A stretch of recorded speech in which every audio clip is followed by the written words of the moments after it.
अगर तुम सच में किसी इंसान को अपने बिना अधूरा महसूस कराना चाहते हो, तो सबसे पहले तुम्हें यह समझना होगा कि इंसान प्यार से नहीं, कमी से बंधता है।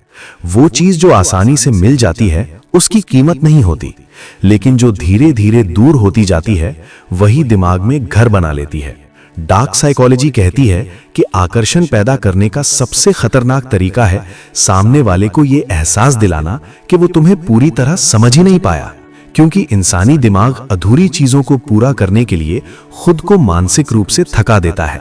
जब तुम हर बार उपलब्ध रहते हो, तो सामने वाला तुम्हें ऑप्शन समझने लगता है, लेकिन जिस दिन तुम अचानक शांत हो जाते हो, कम बोलते हो, पहले जैसे रिएक्शन देना बंद कर देते हो, उसी दिन उसके दिमाग में एक आवाज गूंजती है, कहीं मैं उसे खो तो नहीं रहा। यही वो पल होता है जहां अट्रैक्शन जन्म लेता है। याद रखो, प्यार दिखाने से पहले रहस्यमय बनो। हर बात मत बताओ, हर सवाल का जवाब मत दो, क्योंकि जो इंसान तुम्हें पढ़ नहीं पाता, वही तुम्हारे बारे में ज्यादा सोचता है। जब तुम उसकी उम्मीद के मुताबिक रिएक्ट नहीं करते, जब वो मैसेज करे और तुम तुरंत रिप्लाई ना दो, जब वो हंसे और तुम बस हल्की सी मुस्कान देकर बात बदल दो, तो उसका दिमाग कंफ्यूज होता है, और कंफ्यूजन ही डार्क अट्रैक्शन की जड़ है। साइकोलॉजी कहती है कि इंसान उस व्यक्ति के पीछे ज्यादा भागता है जो उसे भावनात्मक रूप से थोड़ा असुरक्षित महसूस कराता है। इसलिए हर बार उसे आश्वासन मत दो कि मैं हमेशा तुम्हारे साथ हूं, बल्कि कभी कभी ऐसा महसूस होने दो कि तुम्हारी दुनिया में और भी बहुत कुछ है। तुम्हारी खुशी उसकी मौजूदगी पर निर्भर नहीं है। जब उसे यह लगेगा कि तुम उसके बिना भी खुश हो सकते हो, तभी उसे तुम्हारी जरूरत महसूस होगी। ये उल्टा लगता है, लेकिन यही सच्चाई है। अट्रैक्शन तब पैदा नहीं होता जब तुम किसी के पीछे दौड़ते हो। अट्रैक्शन तब पैदा होता है जब सामने वाला तुम्हें खोने से डरने लगता है। डार्क साइकोलॉजी का अगला नियम है इमोशनल कॉन्ट्रास्ट। कभी बहुत अच्छे बनो, कभी थोड़े ठंडे, कभी ध्यान दो, कभी खुद में मग्न रहो। ये उतार चढ़ाव सामने वाले को तुम्हारा आदी बना देता है, जैसे नशा, क्योंकि इंसानी दिमाग स्थिर चीजों से बोर हो जाता है, लेकिन अनिश्चितता उसे जकड़ लेती है। और जब वो पूछे कि क्या हुआ, तुम बदले बदले से लग रहे हो, तब सीधा जवाब मत दो, बस इतना कहो, कुछ नहीं, बस सोच रहा था। यही अधूरा जवाब उसके दिमाग में 100 सवाल पैदा करेगा। उसे लगेगा गलती शायद उसी की है, और वो खुद को सुधारने की कोशिश करेगा। यही वो मोड़ है जहां वो तुम्हें खुश रखने की कोशिश करने लगता है। याद रखो, कभी भी किसी को ये मत दिखाओ कि तुम्हें उसकी जरूरत है, बल्कि ऐसा दिखाओ कि वो तुम्हारी जिंदगी का हिस्सा है, जिंदगी नहीं। जब तुम अपनी वैल्यू खुद सेट करते हो, तो दुनिया उसे मानने पर मजबूर होती है। अट्रैक्शन मांगने से नहीं मिलता, अट्रैक्शन पैदा किया जाता है। और सबसे खतरनाक अट्रैक्शन वही होता है जिसमें सामने वाला ये माने बिना नहीं रह पाता कि उसके बिना मैं अधूरा हूं। डार्क साइकोलॉजी का असली खेल वहीं से शुरू होता है जहां तुम सामने वाले को सीधे चोट नहीं पहुंचाते, बल्कि उसे खुद पर शक करने के लिए मजबूर कर देते हो। क्योंकि इंसान बाहर की तकलीफ से नहीं टूटता, वो अंदर के सवालों से टूटता है। जब तुम अचानक उसकी बातों पर ज्यादा रिएक्ट करना बंद कर देते हो, जब वो कुछ एक्साइटमेंट से बताए और तुम बस हूं कहकर आगे बढ़ जाओ, तब उसके दिमाग में पहली दरार पड़ती है। उसे लगता है शायद उसकी अहमियत कम हो रही है, और यही डर अट्रैक्शन को जन्म देता है। याद रखो, हर इंसान वैलिडेशन का भूखा होता है, लेकिन जो वैलिडेशन धीरे धीरे छीना जाता है, वही सबसे ज्यादा असर करता है। कभी उसे ऐसा महसूस कराओ कि वो खास है, और फिर बिना वजह उस खास एहसास को रोक लो। ये इमोशनल पुश पुल टेक्निक इंसानी दिमाग को कंफ्यूज कर देती है, और कंफ्यूजन प्यार से ज्यादा गहरा बंधन बनाता है। जब वो पूछे कि क्या हुआ, तुम बदले बदले से लग रहे हो, तब सीधा जवाब मत दो, बस इतना कहो, कुछ नहीं, बस सोच रहा था। यही अधूरा जवाब उसके दिमाग में 100 सवाल पैदा करेगा। उसे लगेगा गलती शायद उसी की है, और वो खुद को सुधारने की कोशिश करेगा। यही वो मोड़ है जहां वो तुम्हें खुश रखने की कोशिश करने लगता है।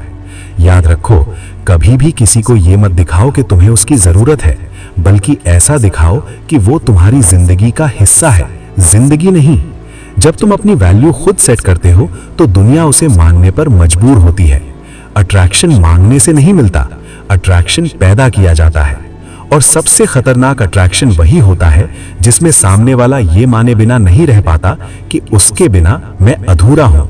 आखिर में सबसे खतरनाक नियम यह है कि कभी भी उसे पूरी तरह मत जीतने दो, क्योंकि जो मिल जाता है वो खत्म हो जाता है, लेकिन जो अधूरा रह जाता है वही इंसान को रातों में जगाता है, वही उसे तुम्हारे बारे में सोचने पर मजबूर करता है, वही उसे ये कहने पर मजबूर करता है कि मुझे उसके पास वापस जाना है। डार्क साइकोलॉजी का सबसे खतरनाक स्टेज तब आता है जब सामने वाला तुम्हारे व्यवहार का आदी नहीं, बल्कि तुम्हारी मौजूदगी के बाद पैदा होने वाले खालीपन का आदी हो जाता है।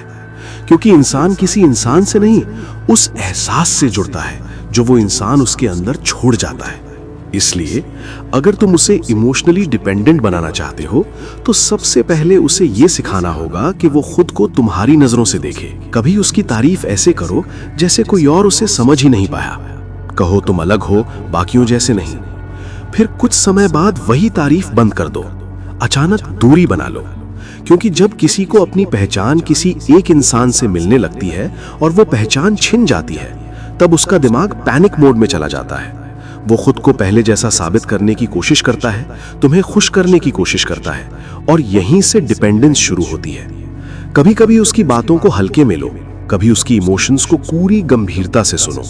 ये इमोशनल इनकंसिस्टेंसी उसे तुम्हारे मूड को समझने के लिए मजबूर कर देगी, और जब इंसान अपना ध्यान खुद पर नहीं बल्कि किसी और के मूड पर देने लगे, समझ लो वो साइकोलॉजिकली फंस चुका है।